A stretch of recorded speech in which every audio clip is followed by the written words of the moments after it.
명리학 초학자 여러분 반갑습니다. 백산입니다. 오늘은 재성이 인성을 극하는 세 번째 공부 시간입니다.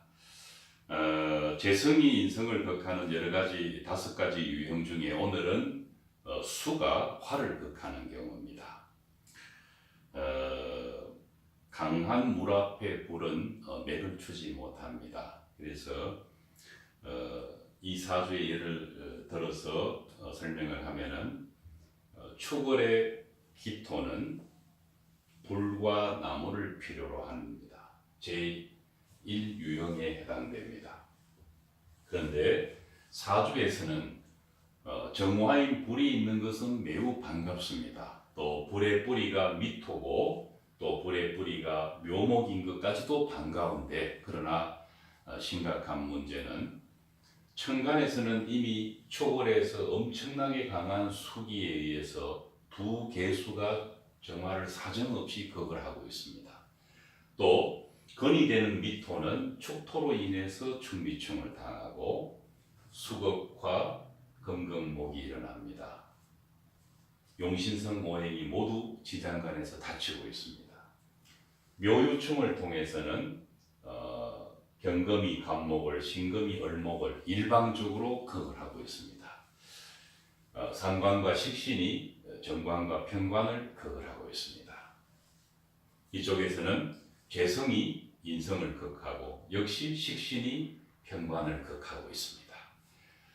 이런 사주의 유형을 우리는 천충지충이라고 합니다. 하늘에서도 충극이 있고 지지에서도 충을 하고 있습니다. 지지에서 충을 한다는 말은 그 내면을 들여다보면 역시 극입니다. 그래서 천충지충이라고 하는데, 이 사주가 가장 중화를 위해서 필요로 하는 오행은 목입니다. 목이 온다면은 이 정화는 목화 상생을 해서 개수의 공격으로부터 어느 정도 초월의 기토를 위해서 중화작용을 기대할 수는 있습니다. 그리고 지지에서 만약에 인묘사오미술, 즉 갑을병정인 천간의 중화오행의 근이 되는 인묘사오미술이 오면은 좋겠지만은 이미 원국에서 충미충을 하고 있기 때문에 미토노와도 소용이 없습니다. 오히려 더 나빠집니다. 요금이 오더라도 묘유충에 의해서 오히려 더 나빠집니다.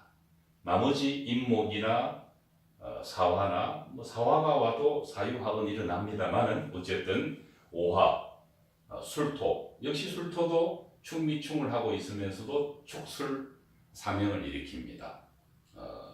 충이라고 보면 됩니다. 삼형은.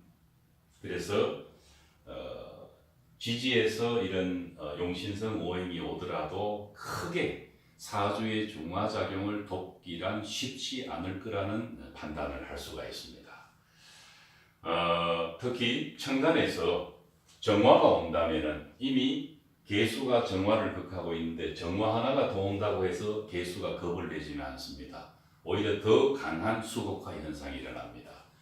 병화라면은 개수가 직접 극을 할 수는 없겠지만은 병화가 등장한다고 해도 만약에 지지에 있는 이 신금이나 유금 속의 신금이 보이지는 않겠지만 그 기운이 천간에서 들어오는 병화를 물귀신 잡아당기듯이 잡아당겨버립니다. 그래서 병화가 온다고 해서 이 사주가 갑자기 좋아지지는 않을 거라고 볼 수가 있습니다. 간목이 온다면은 또는 을목이 온다면은 정화로서는 매우 반가운 것은 사실입니다. 그러나 힘의 균형으로 본다면 지나치게 수금으로 기부신으로 힘이 치우쳐져 있기 때문에 화목으로서는 좋은 운을 만나도 한계가 있을 거라고 보는 것입니다. 특히 용신을 도와주는, 인성인 용신을 도와주는 목, 즉 관성이 없이 바로 편제에 의해서 편인이 노출되어 버렸다면 원국의 암시란 말할 수 없이 걱정이 되는 것입니다. 역시 이 사주도 육친으로 해석을 하면 아버지고 어머니입니다. 일방적인 극을 당합니다. 성장 과정에서 반드시 아버지가 어머니한테 수국화하는 것을 보고 자랐을 거라고 보는 겁니다. 다음은 이분이 여자인데 결혼을 하면 역시 편제는 시어머니고 정화는 나의 어머니에 해당됩니다. 만약에 사돈끼리 만난다면 매우 불편한 입장이 되어버릴 가능성이 높습니다. 그때 목에 해당되는 기토의 남편이 그 역할을 잘해준다면 이 수국화를 어느 정도 모면할 수는 있지만은 원국에서 이미 목이 상관에 의해서 충을 받아버리고 있기 때문에 목이 와서 이 중재를 잘 매끄럽게 해준다는 것은 너무 기대하기는 어렵습니다. 또 편제의 그런 감성적인 강한 작용으로 인해서 본인한테 어떤 바른 말을 하거나 도와주고자 하는 이런 정화가 건접하는 것이 쉽지 않다는 얘기입니다. 그래서 목의 마음을 항상 일으켜서 목의 마음과 사주에서 가지고 있는 정화를 잘 목화 상생을 해서 개수인 편제가 경신금 즉 식신과 상관의 생을 받아서 지나치게 한쪽으로 치우쳐져 있는 이 사주를 중심을 잡아 줄 필요가 있게 되는 것입니다. 같은 이치로 설명을 하겠습니다. 수가 화를 극할 때 음이 음을 극하는 그리고 양이 양을 극하는 그 다음에 음이 양을 극하는 방극입니다. 또 임수가 정화를 합거하는 이런 다양한 형태의 재성이 인성을 극하는 사주의 구성을 볼 수가 있습니다. 그래서 지금 이 사례에서는 편제가 편인을 극하는 경우지만은 경우에 따라서는 다양한 모습으로 재성이 인성을 극하는 사주를 보면은 볼 수가 있는데 항상 기억해야 할 것은 목이 와서 수극화를 중지해 줄 필요가 있다는 것입니다. 늘 반복해서 말씀드리지만은 그것이 수생목 목생화라는 개념으로 이해를 하시면 안 됩니다.